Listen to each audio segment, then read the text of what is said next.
పూరా local. Hi hello నమస్తే, welcome to పూరా local. This is Teja Prithvi. మాజీ సీఎం కుమార్తెను సినిమాలో హీరోయిన్ని చేస్తామని చెప్పి ఒక రాష్ట్ర మాజీ ముఖ్యమంత్రి కుమార్తెను మోసం చేసిన ఘటన ఆలస్యంగా వెలుగులోకి వచ్చింది. ఆమెను 4 కోట్లు తీసుకొని మొహం చాటేశారు. ఉత్తరాఖండ్ మాజీ సీఎం రమేష్ కుమార్తె నటి ఆరుషి నిశాంక్ తనను 2 ప్రొడ్యూసర్లు మోసం చేశారని వాపోయింది. ముంబైకి చెందిన ప్రొడ్యూసర్లు మానసి వరుణ్ ప్రమోద్ కుమార్ బాగ్లా తన వద్ద నుంచి 4 కోట్లు తీసుకొని మోసం చేశారంటూ ఆమె తీవ్ర ఆవేదన వ్యక్తం చేసింది. ఈ నేపథ్యంలోనే ఆరుషి నిశాంక్ ఉత్తరాఖండ్ డెహ్రాడూన్లోని కోత్వాల్ పోలీస్ స్టేషన్లో ఆ 2 నిర్మాతలపై ఫిర్యాదు చేసింది. వారిపై 4 కోట్ల చీటింగ్ కేసుతో పాటు మానసిక హింస, బెదిరింపులకు పాల్పడటం వంటి అభియోగాలపై పోలీసులు కేసు నమోదు చేశారు. ఆరుషి నిశాంక్ వద్దకు వచ్చిన ఆ 2 నిర్మాతలు తమది ఏకా ఫిలిమ్స్ ప్రొడక్షన్ లిమిటెడ్ డైరెక్టర్ అని ఆమెను నమ్మించారు. తాము అహంకోకి గుస్తాఖియన్ అనే సినిమాను నిర్మిస్తున్నట్లుగా చెప్పారు.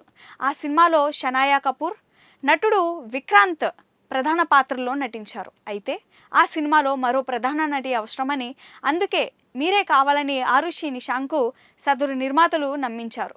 అయితే ఆ సినిమాలో తాను 5 కోట్లు పెట్టుబడి పెడితే ప్రధాన నటి పాత్రతో పాటు రిలీజ్ అయిన తర్వాత వచ్చే లాభాల్లో 20% కూడా ఇస్తామని వారిద్దరూ తనకు చెప్పినట్లుగా ఆరుషి పోలీసులకు చెప్పింది. ఒకవేళ సినిమాలో తనకు ఇచ్చిన పాత్ర నచ్చకపోయినా, ఆ రోల్తో సంతృప్తి చెందకపోయినా తాను చెల్లించిన మొత్తం డబ్బును 15% వడ్డీతో తిరిగిస్తామని వారిద్దరూ హామీ ఇచ్చినట్లుగా వివరించారు. అయితే ఈ సినిమా స్క్రిప్ట్ కూడా తనకు చెప్పలేదని వాపోయింది. ఇక తన డబ్బును తిరిగి అడిగినప్పుడు సినిమా షూటింగ్ భారత్లో పూర్తయిందని, యూరప్లో షూటింగ్ జరుగుతుందని చెప్పినట్లుగా తెలిపింది. ఆరుషి నిశాంక్ ఫిర్యాదుతో ఆ 2 నిర్మాతలపై మోసం, మానసిక వేధింపులు, బెదిరింపులు, నేరపూరిత కుట్ర, ఐటీ చట్టం కింద కోత్వాల్ పోలీసులు కేసు నమోదు చేశారు. వెంటనే నిందితుడిపై చర్యలు తీసుకొని తన 4 కోట్లను తిరిగి తనకు అందించేలా చూడాలని పోలీసులకు ఆరుషి విజ్ఞప్తి చేసింది. ఇవి ఇప్పటి వరకున్న అప్డేట్స్. మరిన్ని అప్డేట్స్ కోసం చూస్తూనే ఉండండి పూరా లోకల్.